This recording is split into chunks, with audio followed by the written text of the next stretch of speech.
Auzubillahi minash shaitanir rajeem. Bismillahir Rahmanir Rahim. Assalamu alaikum to everybody who's tuned into PTV World and are watching World this morning alongside the very fantastic, the very amazing, the very superb, the very exciting, the very on top of her game, ladies and gentlemen. She happens to be Shiza Hashmi and I happen to be Shahzad Hasan Khan. But for everybody who's out there, ladies and gentlemen, it's a fine Monday morning over here in Islamabad. It's getting a little chillier, but everybody in 46 different countries, even if it's your daytime, morning time, evening time, or night time, we hope that you're ready to get started with us. Hello, Shiza. How are you doing today? Thank you so much for asking. I'm doing great, and I hope you are doing great too. I This think- is my very super favorite co-host Shahzad Khan as Alhamdulillah. well. Well, it's so funny, Shahzad, because yes, it's getting so chilly over here, and it's literally winter over here. But just the other day, so my parents were planning on coming to Islamabad, and I was like, "Listen, please bring your winter clothes," and they were like, "Winter clothes? Like we didn't even unpack our winter clothes." So they are in Multan right now. Imagine. So we're within Punjab, and imagine the north and south of it. I mean, the contrast. They don't even have chilly winds there right now. So for all of those people in different parts of Pakistan who haven't yet experienced winter, we wish you that you do it soon, and also all of you stay safe out there as well. Because with the weather change, ladies and gentlemen, a lot of diseases or a lot of, well, viral infections go on, and a lot of people are really prone to it because, well, we're only humans, right? Exactly, and in addition to that, I think I would actually kind of want to talk about the role of mothers because you know Yeah. this is something sweet which she did for me earlier today in the morning while I was just going to go get ready. So what she did was that she literally picked up the heater because nobody's allowed to keep a heater actually in their own rooms. So what my mom did was that you know she brought in the heater into my room, turned it on, and she was like, okay, you know, I do not want you to feel cold or get sick as well. So for all the mothers who are out there, a big round of applause for you because you might be feeling cold while sitting in the lounge, but you wanted your son to be warm as well. And I think that this jazba, Yes. nobody can match it. May it be your father, you know, obviously they're going to give it a try, but they still cannot be up at the time when your mother's up just because, you know, their son's getting ready. So a big tribute to all the mothers. Please make sure that you are always full of respect towards your parents. Because Definitely. this is something, ladies and gentlemen, which will definitely make you succeed over here and the world hereafter. But now, very quickly, Yes. I think there's this one sad news which Pakistan had to go through over the weekend, and Unfortunately. Suhail Asghar Sahab, ladies and gentlemen, unfortunately passed away. Inna So we lillahi wa wanted inna to ilayhi share or probably give our condolences to their family and obviously patients for the bereaved too as well. Suhail Sahab, you've obviously contributed quite a lot to the Pakistani radio industry, drama industry, or even film industry as well because you've appeared in a few films too. So may your soul rest in peace, and we certainly want to kind of tread on the path which you left for us. Definitely, a huge amount of respect, and of course, a lot of thoughts and prayers to Suhail Asghar Sahab himself and his family too. May they have the sabr and patience to go through it too. Exactly. But ladies and gentlemen, other than that, of course, this happened on Friday, right? Yesterday. But we had to go through a weekend. Yeah. And well, I mean, it's such a huge world. A lot of things keep happening as well. But this one particular news, the entire world was crazy about it. To be very honest, we would have been a little more involved if things went a little different on the Thursday match. But yes, ladies and gentlemen, I'm talking about the finale for the T20 World Cup Yep. for this year. What happened though? Who won? All right, so ladies and gentlemen, for the very first time, it was Australia who actually took the World Cup away with them as well. But not just that, I think Australia won the toss and actually decided to kind of bowl first, which I think was a very crucial decision to make, and that too on the day of the final of the T20 World Cup, where New Zealand, batting first, obviously gave a target of 172 for the loss of 4 wickets. But the best part over here was that 172 was literally a good total to defend. But what Australia did with Pakistan is something what they did with New Zealand as well. Where, I mean, to be very honest, I think first things first, when we talk about the New Zealand batting, Martin Guptill actually came up with 28 runs and Daryl Mitchell 11. But Kane Williamson, the captain of New Zealand, made 85 of 48 only, and Glenn Phillips 18 for 17. And James Neesham, who actually was very crucial against Pakistan, weren't really very crucial against Australia, made 13 of 7 deliveries as well. But when we come down to the Australian bowling, I think that we really need to talk about people. For example, Pat Cummins, because he did a great job. In 4 overs, he only conceded 27 runs for the loss, and he actually took 2 wickets as well. But when we come down to Australia, Australia obviously, ladies and gentlemen, have been talking about the Aussie aggression, and they never kind of back down with whatever they have to share. So I think talking about David Warner in the first place, he scored 53 of 38 deliveries. Mitchell Marsh, ladies and gentlemen, 77 of 50, and Glenn Maxwell, 28 of 18 deliveries, which made Australians victorious for the very first time in the T20 World Cup. Well deserved, Australia. That might be 4 as well. Controlled. Pulls again. That'll be 4 more. Taking a liking to. That has swung beautifully. Pace off from Southey, but Warner says have some of. He has added something to this innings, Mitch Marsh. That is a heck of a shot. So for the very first time, ladies and gentlemen, it was the Australians who actually kind of won the T20 World Cup, and truly deserved, because they really did put up a show as well. A lot of our ex-cricketers were actually in the ground and in the stadium as well. Let's talk about Mr. Shoaib Akhtar, Mr. Shahid Afridi. You know, even from across the border, I could see Saurav Ganguly within the ground as well. And a lot of other cricketers were there. A lot of people from Pakistan traveled to just witness Pakistan playing in the final, but unfortunately that couldn't happen. So congratulations to Team Australia, and I've been saying it, that whenever we talk about cricket, obviously the world has learned quite a lot from Australians. Definitely. Because when it comes down to aggression, when it comes down to bouncing back, ladies and gentlemen, I think Australia will never leave any stone unturned. Absolutely, congratulations to them.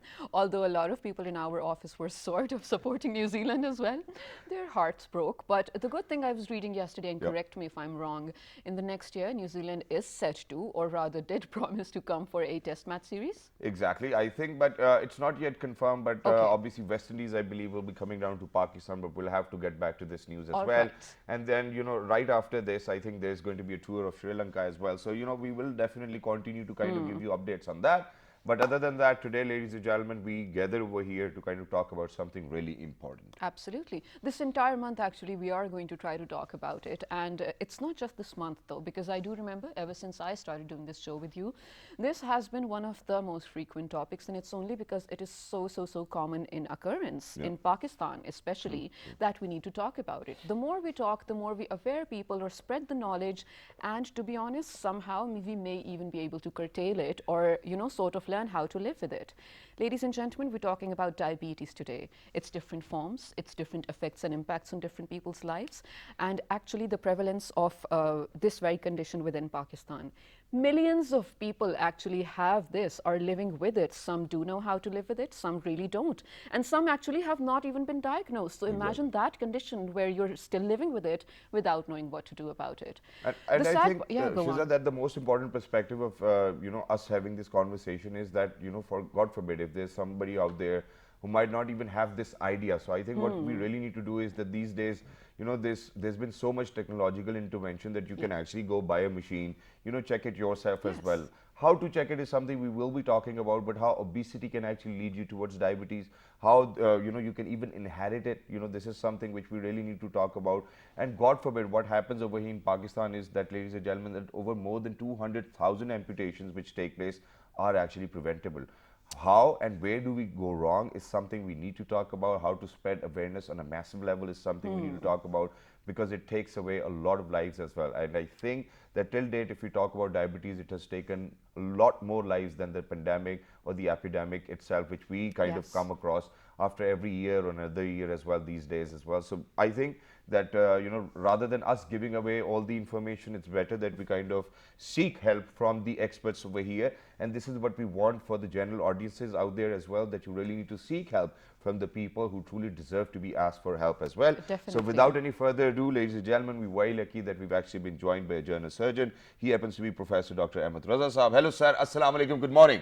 Walaikum assalam, and thank you very much for having me on the show. Thank you very much, It's sir, our for pleasure, joining us. Wonderful to have you. And alongside Professor Dr. Ahmed Raza, ladies and gentlemen, we are lucky that we've actually been joined by a consultant diabetologist, and he happens to be Dr. Usman Zafar. Hello, sir. Assalamu alaikum. Subha bakhair. How are you? Walaikum assalam. I'm fine. Thank you very much for calling me here. Thank you very much, sir, for joining us. So first things first, Professor Dr. Ahmed Saab, I think I'm going to get my conversation started, because what happened was that, ladies and gentlemen, we have this habit of kind of discussing what we'll be discussing on the show beforehand. So while I was sharing my facts and figures with you, so you had to correct a few figures, which is why we never share them. So please let the world know how many people actually are kind of diagnosed with diabetes, what are the reasons behind it, and do you think that they can be saved if they go to an expert in time, if they go to a doctor in time? Yeah. Okay. Bismillah ar-Rahman ar-Rahim. Approximately 442 million people worldwide are affected with diabetes. As of now, we're speaking, and 1.5 million deaths are directly related to diabetes. I repeat, Every year. I repeat, 442 million people worldwide, That's and insane. 1.5 million deaths are directly related with diabetes every single year.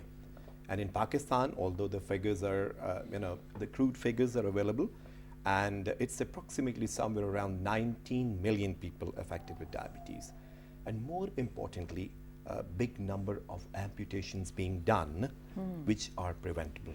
Thousands of amputations are being done, which are preventable, provided these patients present to the doctor at an early stage.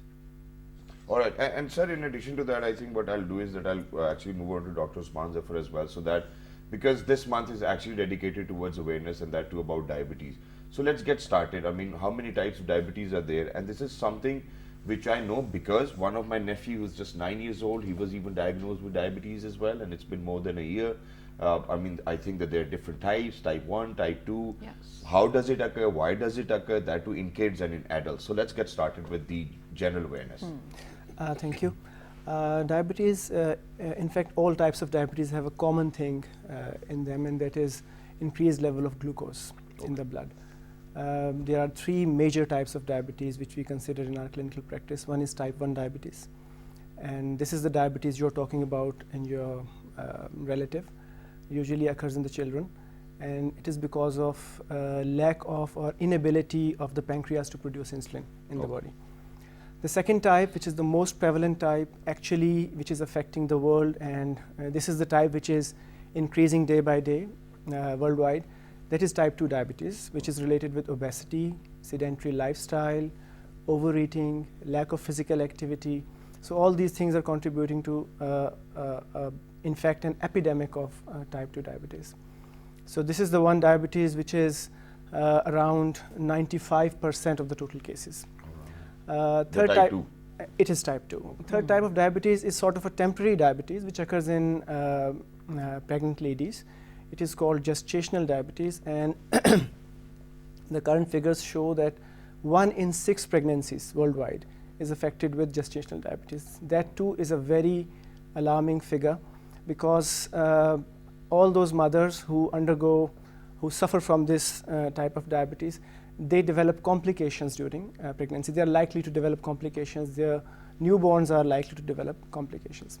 So it's a huge disease, and worldwide around, something close to 45 crore people are suffering from the condition.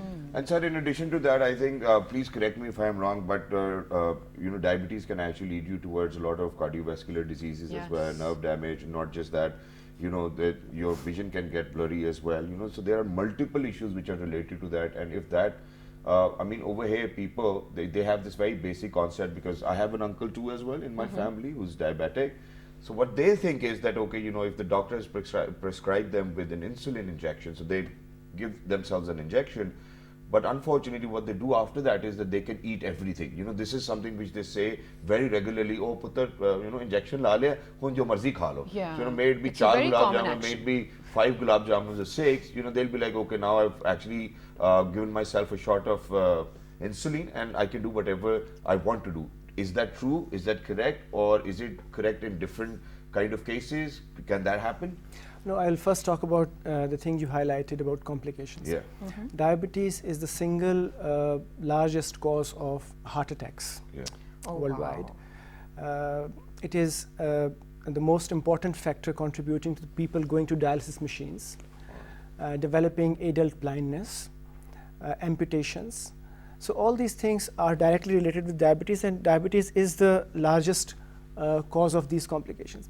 So it is very important that this condition is properly managed, and it cannot be managed unless we take appropriate medication as well as the required lifestyle changes which are prescribed by our physician.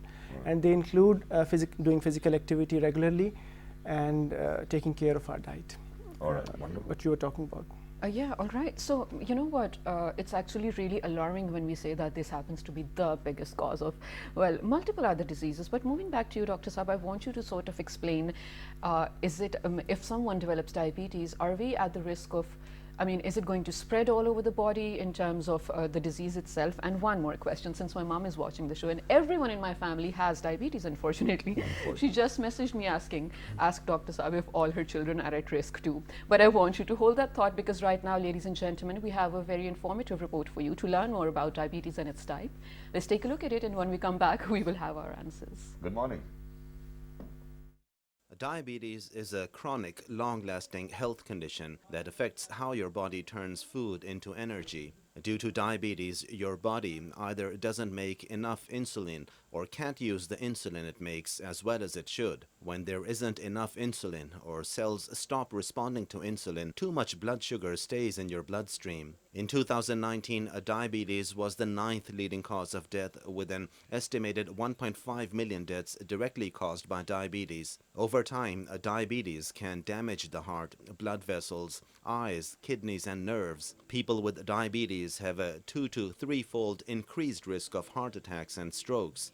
Combined with reduced blood flow, nerve damage in the feet increases the chance of foot ulcers, infection, and eventual need for limb amputation. There isn't a cure yet for diabetes, but losing weight, eating healthy food, and being active can really help. Taking medicine as needed, getting a diabetes self-management education and support, and keeping healthcare appointments can also reduce the impact of diabetes on your life. I think it was better to understand, after watching this report as well. So, but with visuals, ladies and gentlemen, it's obviously very easy to kind of understand for a person like me as well. No, it is true. Yes, but Doctor, coming back to what Shiza actually asked you, please go ahead. Yeah, I'll answer your second question first. All yes, right. it do runs in the families, but it's a type 1 diabetes. I repeat, there are 2 types of diabetes which are common. One is the type 1, which makes the 5% of the total cases, and the second one is the type 2, which makes a bigger chunk. And the type 2 is related to obesity. Yeah. Okay. 90% of the type 2 patients are either obese or overweight. So these two diseases are so strongly and well knitted and intertwined. The reason being that in obese patients, there's excess amount of fat, and when the fat breaks down, it's technically known a process of lipolysis that raises lipids in your blood. And these lipids at a cellular level make it very difficult for the insulin to have an impact on the insulin receptors. So they make the cells which are responding to insulin resistant to insulin, right? So these are the cells present on the fat cells and liver and muscles. So they become resistant, and that's how the blood sugar level goes up, because the basic function of the insulin is to transfer blood glucose inside the cell. Exactly. But sir, in addition to that, obviously you have to kind of go back to where Shiza actually asked you the first question. Yep. But in addition to that, now since Dr.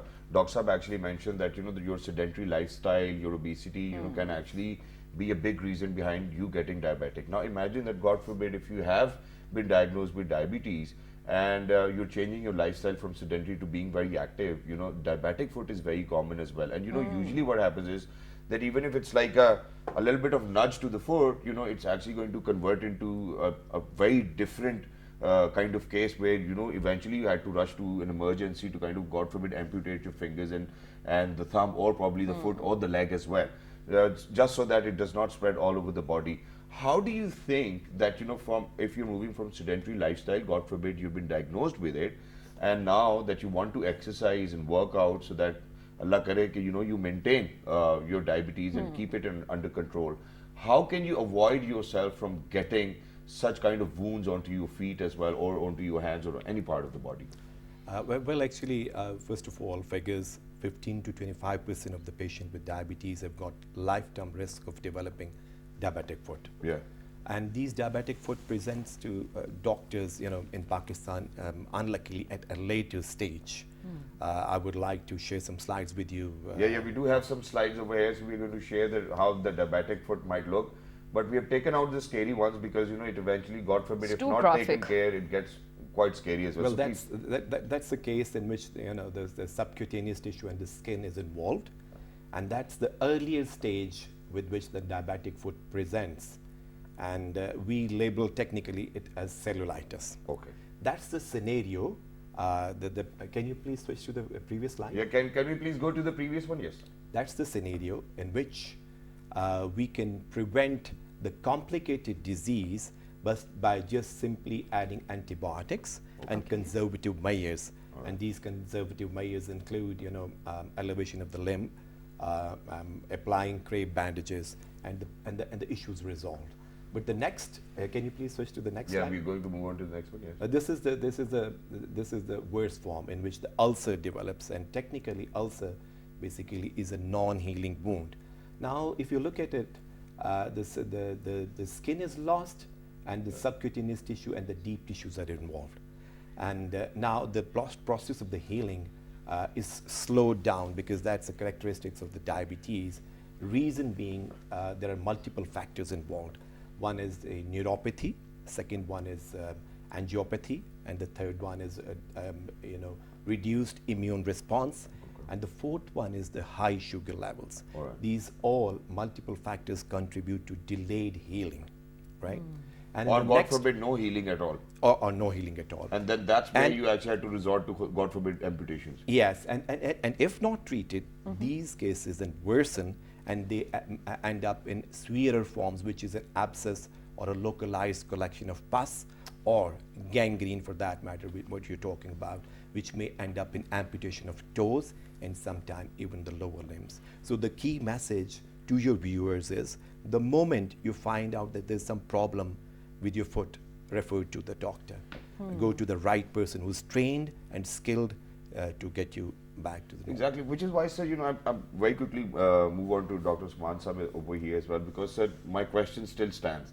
That, if somebody is moving from or having a transition from sedentary lifestyle to being really very active, this is something which will happen to them very regularly and quite often.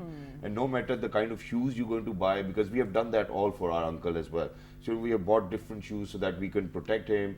But now, obviously, he has to go out for a walk, probably, he's so carefree, he actually goes for a ride on a motorbike as well. And then, there are multiple issues which, obviously, you will once in a while come across a situation of such sort, and we want it to heal, right? Do you think that, God forbid, if you've got a diabetic foot, you really need to be on the bed, just rest yourself and keep those bandages on?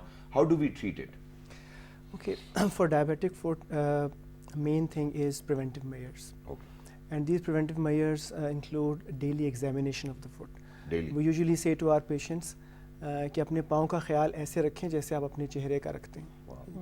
It is about looking at your feet twice or thrice daily, applying moisturizing creams on them so that any sore area heals very quickly. Second is selection of a footwear. It should be a footwear which is not injuring the foot. And the third thing is, once, God forbid, you get an ulcer or an injury, you should go to a doctor immediately and get treated for it.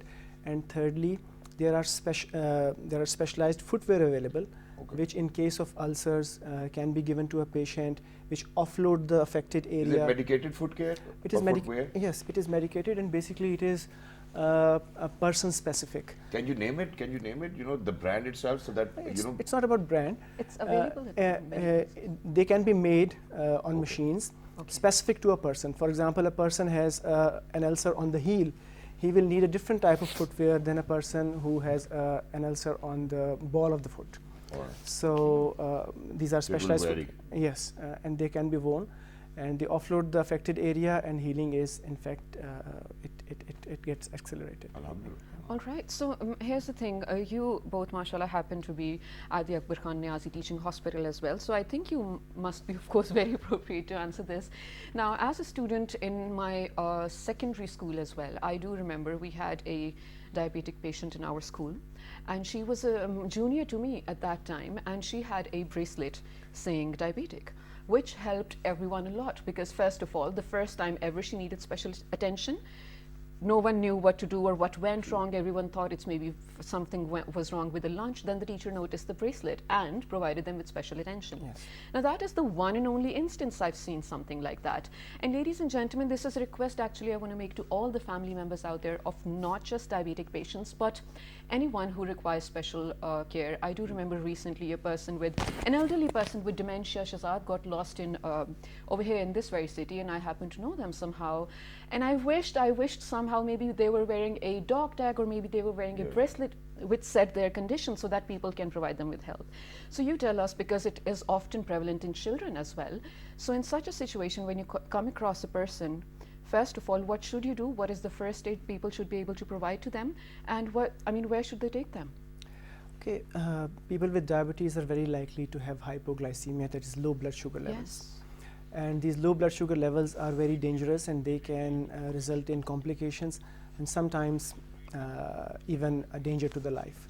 Okay. So it's a very good idea that children especially, they wear a bracelet which tells everybody that they are diabetic. Yes. So in case of any children falling unconscious on the street or in the hospital, Or drowsy even? or becoming drowsy, or becoming or feeling unwell, one thing which is very important is checking his or her blood sugar level immediately. Okay. And if the blood sugar levels are low, then providing them with some sweetener, some juice or a candy which the patient can take, and his condition can revive back. If immediate checking facilities are not available, then we'll presume that they are hypoglycemic, they have low blood sugar level, and there's no harm in giving them glucose or something sweet. Okay. All right. Okay. But sir, in Brilliant. addition to that, this is one thing which I just recalled, because I've landed into hospital twice or thrice in an emergency as well. But they will check all your vitals, but they won't check your blood sugar level. This In is something fact, which it I'm should going be to talk checked. about. Why? In fact, it should be Because, checked. you know, they're going to check your blood pressure, they'll check your heart rate, they will take your pulse, you know, they'll take everything. But I've never seen any SOP of such sort where in emergencies within hospitals, they will check your blood sugar level. How do you think that this message really needs to go out into the emergency wards as well, into the hospitals, because you two happen to be doctors yourself? Please go ahead. Actually, it depends on which hospital is entertaining I you, mean, to be honest whichever with you. one is No, the closest to you, that's where you land in an emergency. If you're in a tertiary center like Dr. Akbar Niazi Teaching Hospital, we go with all the recommended protocols. Okay. Right, and especially in such patients like the way Dr. Usman mentioned, who are drowsy kids and suspicion of hypoglycemia, yes, you do check blood glucose. And it's addressed there and then, because it's an emergency. Hypoglycemia is an emergency, which sometimes can be serious and even deadly. Correct me if I'm wrong. Yes. of course. Exactly. And in addition to that, sir, towards the end of this segment, just one last thing, very simple, which I want to kind of talk about, and that is that, you know, so over the period of, you know, one's life, you know, whoever is diabetic, they actually go to at least 10 or 15 doctors who are specialists in, for example, diabetologists as well. Now, what happens is that every other doctor you're going to go to, because people think on their own that, you know, I probably need to change my doctor because my sugar is not maintained, or I'm not getting you know, better. my diabetes is not maintained. So, you know, one doctor you go to, he will actually kind of recommend you to get an insulin injection. The other doctor you'll go to, he'll be like, sir, stop the injection, please start taking these oral medicines as well. Now, how does a very normal layman person like me decide whether which doctor is good for me? Because no matter what happens, every other doctor you go to, number one, this case will definitely kind of pop up. And number two, how long does it take your body to kind of start rejecting the kind of treatment you're taking if it's been a longer period of time, please? That's Okay. a good question. People usually change doctors. In fact, they need to change their ways. Okay. And doing That was a good one. Yeah. taking more precautions. Secondly, there is a need for a standardized diabetes care protocol at the national level, and some people who are working in diabetes, they are working on this idea with the government as well, that there should be standard protocols, and there are not different methods of treating from different physicians. Okay. So if standard protocols are applied, standard protocols are accepted by everybody, then people will not be confused, and people will not be having different treatments from different people. One thing is this. Secondly, every doctor is good. You go to a doctor after consulting many people, taking their opinions, feedbacks. So I will not say that who is a good one, who is not a good one. Yeah. I think it's Everybody about is qualified. suitability as well, of course. Some things. One very important point I would like to mention here, it's the doctor-patient relationship is based on trust. True. Of course, yes. Right? If the patient trusts the doctor, he's going to follow the command, right? Okay. He's going to take the medicine that way the doctor has prescribed, and that's going to help. So, leave it up to the patient to decide who's the right doctor. But having said that, things have to be institutionalized as well, like talking about Dr. Akbar Niazi Teaching Hospital. If a diabetic patient somehow, comes to my clinic, I would straight away refer him to respected Dr. Usman, because he's a diabetologist. And it is important. Yeah, and Right. if he needs a medical care. And a similar way, if a diabetic patient needing a surgical care goes He's to going to Dr. recommend Usman's it, clinic, he will straight away refer it back to the surgeon. Exactly, and the it's right That's wonderful. the And professional way. this is how it works as well. The entire team kind of comes together to kind of look after people. But sir, very quickly, because this is something which we have missed out on, and I want people to kind of realize, because the majority of the people, because the facts and figures say that almost every fourth adult over here in the country has actually got diabetes, maybe any type of diabetes. But God forbid, if somebody who does not know that he or she might have diabetes, how can they feel in their daily routine? I mean, so I don't know, God forbid, if I have diabetes, but God forbid, if I have diabetes, how do you think I should feel? Do you think that my mood will be on the lower terms? I'll be a little drowsy, I'll have Your headaches, vision. or probably what's going to happen to me to figure out whether I'm diabetic or not, God forbid. Usually patients with diabetes come to us with two main problems. Sure. One is unexplained tiredness, Okay. and second is weight loss. Okay, wait. So if somebody is having weight loss or a tiredness which he cannot attribute to anything, then excessive urination, an urge to wake up at night to urinate, then That's the time they really need yes, to come yes, to a doctor. excessive thirst, or feeling hungry all the time. So these are the classical features with which diabetic patients may present to a doctor. usually. All right. All So, right. ladies Thank and you so gentlemen, this much. is all about diabetes, which we wanted to share with you today. But thank you very much, doctors, for being with us. Lovely to kind of be in conversation where we are not the ones who are actually paying. I think that's wonderful as well. Free consultations today. Free consultations. But thank you, gentlemen. This is definitely, service to the public. Of course, we are raising awareness and sort of telling the population where this is one of the most common diseases as well.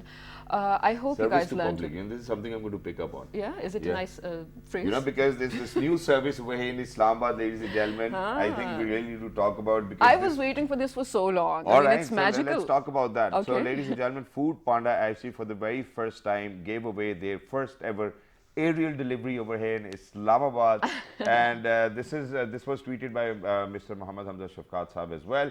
First food delivery in Islamabad through a drone made in Pakistan. Even the drone was made in Pakistan. Yes, The food how was made in amazing. Pakistan. It was being delivered as well. But they don't know Pakistanis. We are actually going to come up with fish nets, with long sticks, and probably Don't. just catch the drones to actually get the pizza as well. What are you going to order, for your drone delivery? What are you going to order? Everything, oh my God. But here's the thing, imagine it's going to be, I love how the world is changing though. Imagine, so my food's late, right? So I'm messaging the app whatsoever, where's my food? And the reply is going to be, ma'am, it's already airborne. It shall reach you soon. Imagine my food is airborne. It's going to reach me soon. And it's going to be hot and warm. I'm super excited. I But mean, when you because, said, because it's going to come in a drone, so all the wind, I think it might cool the food as well. I know, So I don't I'm know whether hoping it will be warm. But yes, I mean, with the population, it does remind me of a very unfortunate incident where one of the drones was actually shot down with someone's shoe during a concert. So, ladies and gentlemen, if you see this, service or delivery happening around you, please respect it and sort of accept it, because we are definitely headed towards a better future. On this note, we are headed out to a short break as well. When we come back, inshallah, we have something more important to talk about. And in that, we won't be airborne. It will be quite the opposite. I think it's going to be seaborne, ladies and gentlemen. Yeah. Let's talk about it. Good morning, don't go anywhere. We'll be right back. We're going for a short break. Stay tuned.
Welcome back to Well This Morning, ladies and gentlemen, your journey of learning every other morning along with us, of course. This is Shazad Khan. I am Shaza Hashmi.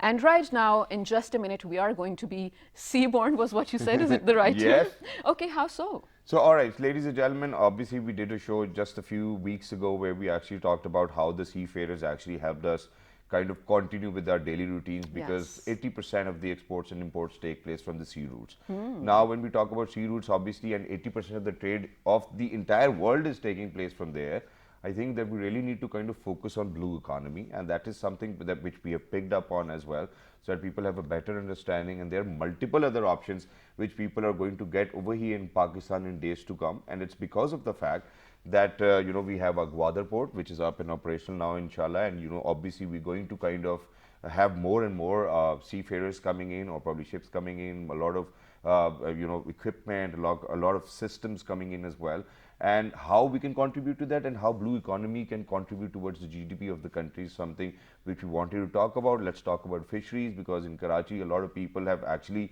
kind of plunged into this business, because Yeah. this business is or has always been expanding. So to kind of talk about blue economy and fisheries, we're very lucky that we've actually been joined by somebody who happens to be a research officer at National Institute of Maritime, and she happens to be Miss Anam Ejaz. Hello ma'am, assalamu alaikum, good morning. Walaikum salam, good morning. Thank you very much for joining us. Wonderful to have you over here. So just to give an overview to our audiences, what is blue economy? So blue economy is basically the sustainable extraction of marine resources. All right. And this has to be done in a way that does not cause harm to the environment or to the marine organisms that reside within the marine environment. Exactly. And this is something which I think, very regularly, because a lot of fishermen over there in Karachi, in Kamadi, we used to go for crabbing, catch the crabs, eat them over there, lovely food. But what I used to think was that nobody's actually kind of breeding all of these breeds as well, and there's no concept of that. So what we have been doing is, we've been catching all the fish, sending them wherever we want to send them, into different countries as well. But we've never thought about breeding them, and that too within the sea, because we talk Farming about them? fish farms, and a lot of people will agree to me that, a fish which you're going to eat from a fish farm will never taste the way a fish from the sea is actually going to taste as well. So the fish from the sea is actually more tasty as well. But why do you think that we're not thinking about it, and we're not even kind of talking about it? We have been thinking about it for a very long time, and there Right. have been attempts to develop fish farming along Pakistan's coast, multiple attempts, All right. but they haven't been sustained. And there's a reason for that, because one of the main reasons is that there's no spatial temporal planning. Okay. So spatial temporal planning is, sorry. You need water? No problem. Yes, please. All right, All we can right, use while some you do water, that, yeah. of course, I need you to talk further on this, because of course you are the expert over here. But Shazad, when we talk about blue economy in itself, and Anam, you too, I'm pretty sure fisheries or fishermen are definitely not the only stakeholders in this, and definitely blue economy in itself is such an umbrella term that it entails a lot of things. True. So what do you think, you being the expert, of course, have identified are some of the avenues where Pakistan can actually progress and sort of tap onto the untapped trillion-dollar industry? Well, again, coming back to mariculture, to answer your question, what happens is that we're not doing spatial temporal planning. So what happens is that we have to take both the space and the time into consideration when we're building mariculture structures along Pakistan's coast. So we have to consider things such as, are the mangroves along Pakistan's coast being destroyed when we're building mariculture structures? If we're putting inputs into these structures, are they going to be deposited into the seabed? Are they going to destroy benthic organisms? And are they going to enter the environment? When we're putting inputs such as antibiotics, chemicals, fertilizers into the marine environment, is that going to increase bacterial resistance? Yeah, Or is it, if we're introducing pesticides into the marine environment, is it going to cause algal blooms? Because what happens with algal blooms is that this It blankets the actual. yeah, it puts a layer of algae on the sea surface, and then oxygen can't enter it. So the organisms below the surface, they die. So that's actually called eutrophication. But are there, sorry, while also adding on to it, are there some legal guidelines for people or practitioners within the industry to follow these for sure when they're building along the coastal lines? The problem is we don't have the technical advancements that are needed for spatial temporal planning. So can we say I think academia? that's a problem for the all of Pakistan, that we do not really get into technical interventions as well. And she's, I'm And we very should. sorry. I mean, the problem is that, you know, when we even talk about farming over here, you know, people all over the world are actually kind of having more yield per acre than they used to have over the years, and it has been possible because of the technology itself. Yeah. But you know, right at the beginning when we asked you about blue economy, you actually said that, you know, that we really need to come up with solutions which are sustainable, and then where we are actually putting in effort to conserve the maritime life as well. Right. We're not doing both, Yeah. unfortunately. So who's going to do it? Are we thinking about it? We obviously have to think about it, but then there's like even if there's so many issues that we have that because of which we're not being able to sustain marine life. Yeah. We're so starting off, we don't the fishing practices that we conduct, for example, they aren't sustainable. I mean, we usually have like small boats because we don't have the infrastructure at ports and the jetties to cater to large boats. So we use small boats, we go into the ocean, and then we just extract resources. Like we use harmful fishing gear such as gill nets and long liners and trawlers. And then we, when we put them on the boats, we don't maintain the cold chain. We don't have hygienic conditions. So those are brought back onto when they're brought back into the harbor, they're put onto the floor in the sun, fish.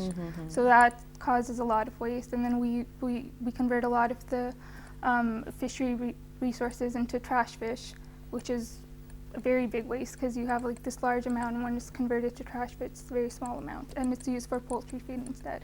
Right. And the conditions at our harbors, they aren't sanitary at all. Not at all. Yeah, Can so- imagine Just so one or two- smelly. Every time you go over there, you're like, I'm not coming back here again. Yeah, That's how it is. yeah. Even on the Even the boats, trucks it's like that. which is filled with the fishery, I mean, if they, God forbid, pass by your car, you know, you really do not want to be on that road because the either. cold chain isn't maintained. If you noticed in Pakistan, I don't know if you've had shrimp abroad, but if you have shrimp abroad, the shrimp there aren't smelly. Yeah, in yeah. Pakistan, they're very smelly. That's which true, is that's true. Why I mean, a lot over of here, the you actually population- always have to smell whether you should eat it or not, and then if it, I mean, if you love shrimp, you know, even if it's smelly, you will still eat it. I mean, I've done it. I think that's a the lot of only times option. as well.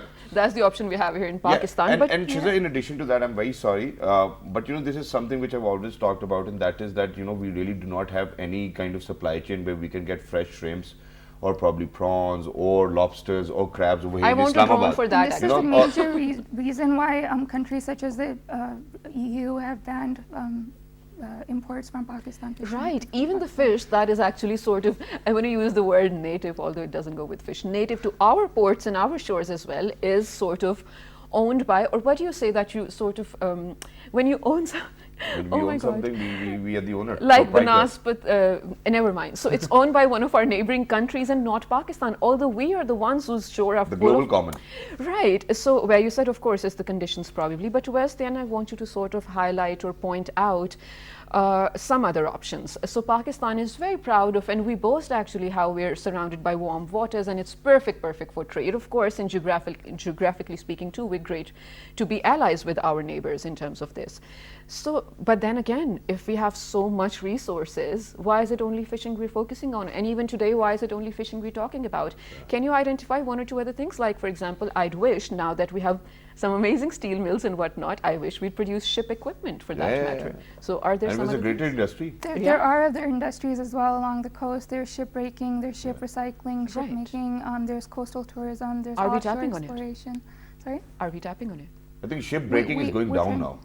It is going down, Yeah. but it is happening in Gadani and and places like that. And but again, that does to some extent cause harm to the environment because a lot of the time it's done on the shore, and all the contaminants go into the water below the shore. So we're sometimes we focus more on blue economy than we do on the organisms and just of how we can extract and gain money. Yeah. So that's why focusing on focusing on blue economy, not just the economy, is very important. I think it's just True. it's just normal for any human being to kind of focus more on money and rather than the repercussions they might I entail think with that. unless you've studied this for years and years, then you start to care about it. Which That you is have absolutely obviously. true. But in addition to Absolutely. that, there's one more thing which I wanted to talk about and wanted to congratulate whoever actually did that because And I promise, inshallah, that tomorrow, day after tomorrow, I'm going to bring in the visuals, because the first ever boating competition and fishing competition took place in Karachi as well. Wow. And I think that was something new for the entire Pakistani nation. And thank you to the people who actually kind of arranged and organized such an amazing competition, was which also a really yacht needs to gala. take place as well. But do you think that in days to come, inshallah, there will be, you know, in relation to blue economy, there'll be tourism in relation to that as well? Because people have tried in Karachi to kind of have those cruise ships as well, which are going to take you to Dubai. But I think nobody's happy over a 10-hour ride that way into the sea, because seasickness really gets you. But do you think that the government is actually thinking about how to kind of bring in the blue tourism? Yeah, it definitely is. It definitely is.